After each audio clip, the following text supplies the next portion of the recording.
घर पहुंची तो अम्मा ने कहा, कैसे है मालिक? दिनुआ बता रहा था कि मालिक की तबीयत खराब हो गई थी। जरूर ठीक हो गए होंगे। ऐसे मालिक हर गांव में होने चाहिए। वह कुछ नहीं बोली। बोलती तो क्या बोलती। खाली खाली आंखों से अम्मा की तरफ देखते हुए सोच रही थी, क्या अम्मा को कुछ दिखाई नहीं दे रहा?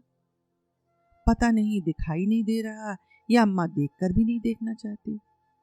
सत्या ने कुछ बोलने के लिए मुंह खोला ही कि अचानक अम्मा फिर दोबारा बोल पड़ी, कितने अच्छे हैं हवेली वाले, एक मुट्ठी मांगो तो थैली भर कर देते हैं।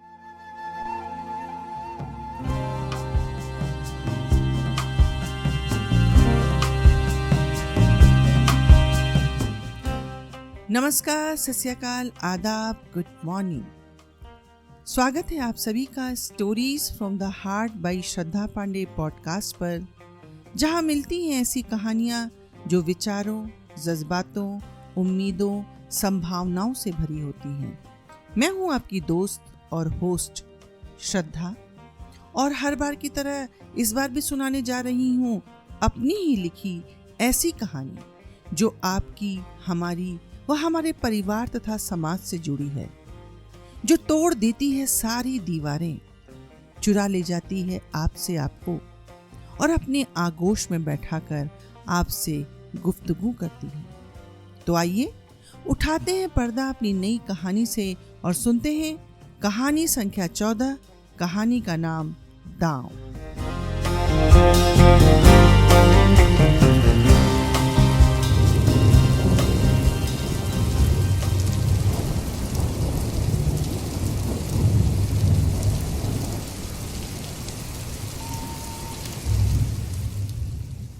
दिन हुआ ऐसा पानी बरस रहा है, लगता है इंद्रदेव अपना प्रकोप दिखाकर ही माने। देखो तो जरा, कैसा लगातार पानी बरसे जा रहा है। जहां देखो तहां जले जल दिखाई दे रहा है।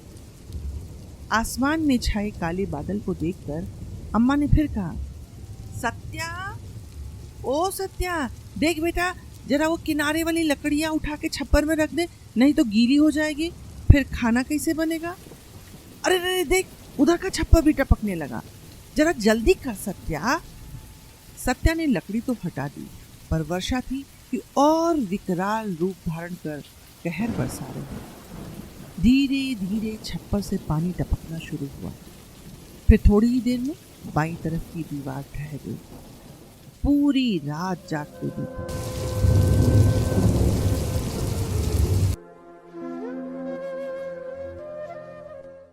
दूसरे दिन सुबह कहीं एक पत्ता भी नहीं था जिसे जलाकर खाना पकाया जा सके। निराश होकर अम्मा ने कहा, सत्या, जाकर बेटा वो हवेली में से ना मालकिन से कुछ खाने को मांग लिया बेटा। ना अम्मा, मैं किसी भी हाल में मांगने न जाऊंगी। क्यों? मांगने से तू का छोटी हो जाएगी? छोटी वोटी हूं या ना हूं, पर मांगने नहीं जाऊंगी, और वो भी हवेली में तो बिल्कुल नहीं जाऊंगी।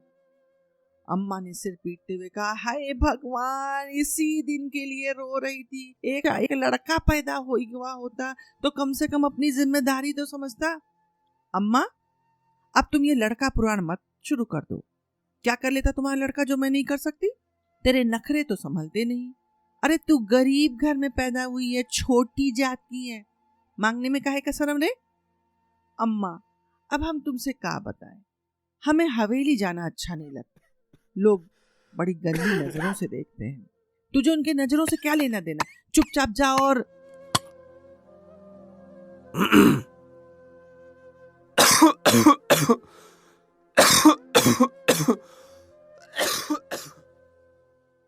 तभी दया को खांसी आने लगी। खांसते खांसते वह चरपाई से उठ बैठा। सुन रही है? नहीं सुन रही हो तो कान में तेल डाल के सुन ले। बाप घर में मर रहा है, अब बिटिया रानी को लोगों की नजर की पड़ी है। बड़बड़ाती हुई अम्मा उठी और सत्या के बाबू की पीठ सहलाने लगी। सत्या को हर काम पसंद था, पर अम्मा का खाना मांगने के लिए किसी के घर भेजना उसे एक आंख न सुहाता था। पर अम्मा की मजबूरी वह समझती थी। पेट है तो खाना चाहिए, और ऐसी भीषण बरसात में खाना वहीं मिल सकता था जहां की छत पक्की हो। इसलिए मन मारकर वह चल दी हवेली कुछ मांगने के लिए। चाची ने सामने सत्या को देख आंख फेर ली, क्योंकि उन्हें पता था कि वो क्यों आ रही है। सुबह से कई लोगों को भुना चना और गुड़ दे चुकी थी। पाए लागू चाची, सत्या ने कहा तो चाची ने अपनी सुपारी काटते हुए पूछा, कैसे आना हुआ? तुम तो जानती ही हो चाची, 3 दिन से कैसा पानी बरस रहा है। लकड़ी तो दूर, घर में सूखी पत्ती भी नहीं कि जलाकर कुछ पकाया जा सके। अब तुम्हारा ही आसरा है। हाँ हाँ, हम तो अपने खून पसीने की कमाई तुम लोगों पर लुटाने के लिए यहाँ बैठे हैं। जिसे देखो वही मुंह उठाए चला आ रहा मांगने। सत्या को चाची की कड़वी जुबान के बारे में पता था। वह वहीं जमीन की तरफ सिर झुकाए खड़ी खड़ी अपने पैरों के अंगूठे से जमीन कुरेदती रही। चाची ने भी सोचा कुछ देने से पहले कुछ काम करवा लिया जाए, सो बोली, अरे सुन, अब जब आई ही है तो कुछ काम निपटा दे। वो देख, सामने गेहूं की बोरी रखी है ना, उसे फटक कर ड्रम में भर दे। सत्या ने चुन्नी किनारे रख दी और लग गई काम में। अचानक उसे लगा कि कमरे में से कोई देख रहा है। कहीं चाचा घर पर ही न हो, ऐसा सोचकर उसने चुन्नी उठा ली और गले में लपेटकर कमर में खोसकर काम में लग गई। चाची ने कहा, सत्या, ये दोनों बोरी का काम जब खत्म हो जाए तो जो पीछे वो कमरा है ना, वहां से भी 2 बोरी खींच लिया ना और उसको भी साफ करके ड्रम में भर देना। चाची, बाबू बहुत बीमार हैं, घर में कुछ खाने को नहीं है। बाकी का काम कल आके कर दूंगी, आज घर जाना है। भूलेगी तो नहीं? क्या चाची, तुम्हारे एहसान को कोई भुला सकता है क्या? तभी खाना बनाना छोड़कर अचानक मुन्नी कमरे में चिल्लाती आई, मालकिन, अरे ओ मालकिन, जल्दी आओ। क्या हुआ रे, काहे को चिल्ला रही है? अरे देखो तो आके मालिक को क्या हुआ, या वहीं से पूछती रहोगी? अरे दादा क्या हुआ? अरे आओगी भी, जल्दी आओ। कमरे में पहुंचते ही चाची घबरा गई और परेशान होकर बोली, अरे अरे मुन्नी मुन्नी, तू तू तू जल्दी से भाग कर जा, वैद्य को बुला लिया। थोड़ी देर तक चाचा तड़पते रहे, बार बार चाची का हाथ पकड़कर यही कहते रहे, लगता है हमारा तुम्हारा साथ यहीं तक था, तुम अपना ख्याल रखना। चाची उनके मुंह पर हाथ रखकर बोली, ऐसा अब सरगुन न करो भाई, अभी वैद्य आते होंगे, तुम ठीक हो जाओगे। चाची ने समय गंवाना उचित नहीं समझा, इसलिए सत्या को आवाज लगाया, ए सत्या, सत्या, अरे बहरी हो गई क्या, जल्दी इधर आ। सत्या भागी भागी आई, बोली, जी। जा भागकर ड्राइवर से बोल कि गाड़ी निकाले, मालिक को अस्पताल लेके जाना है।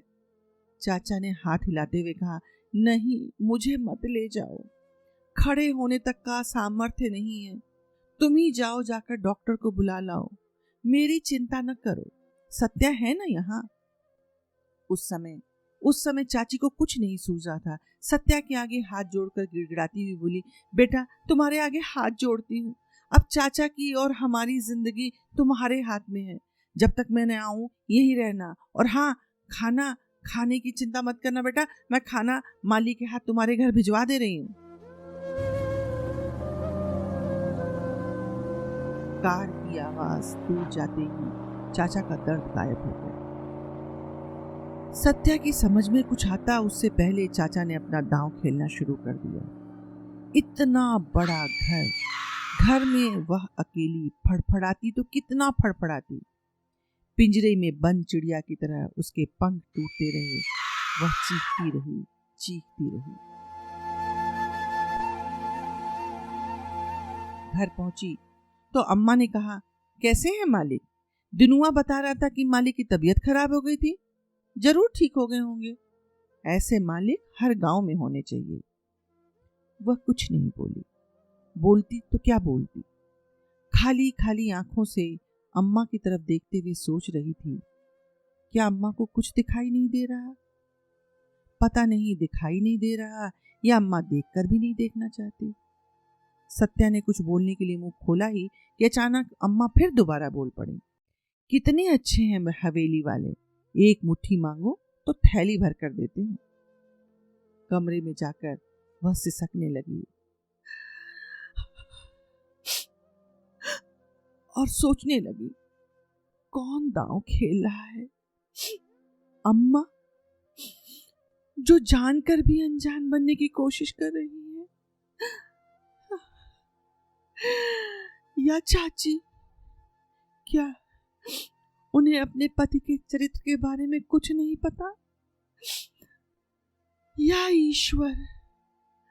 ईश्वर के आगे तो गरीबी हमेशा हारती रही और आज भी।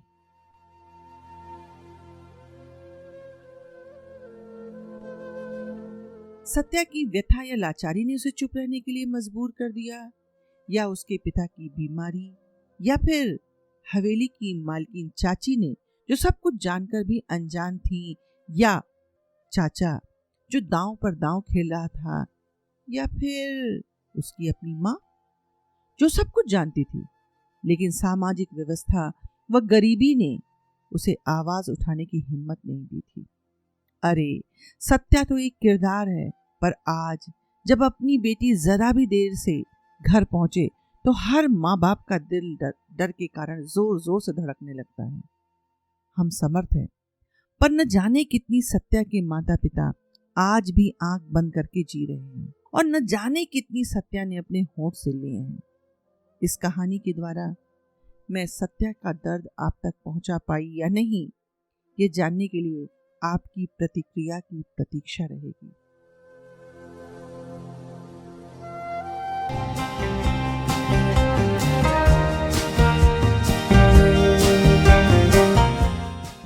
अगर आपको मेरी कहानी पसंद आई तो stories from the heart by Shraddha Pandey को स्पॉटिफाई पे फॉलो कीजिए। एंकर पे सुन रहे हैं तो वॉइस मैसेज भेजिए। यूट्यूब पे सुन रहे हैं तो लाइक और सब्सक्राइब कीजिए और अपने मित्रों के साथ साझा कीजिए। और हाँ, अपने विचार shraddha.pdy@gmail.com पर मुझ तक पहुँचाइए। मेरी ये कहानी फरवरी माह की ई कल्पना मैगजीन में छपी है। यदि आप पढ़ने के शौकीन हैं तो डिस्क्रिप्शन बॉक्स में लिंक दिया है, आप पढ़ सकते हैं। एक पक्ष के पश्चात फिर मिलेंगे एक नई कहानी के साथ। मैं श्रद्धा आपकी प्रतिक्रिया की प्रतीक्षा में।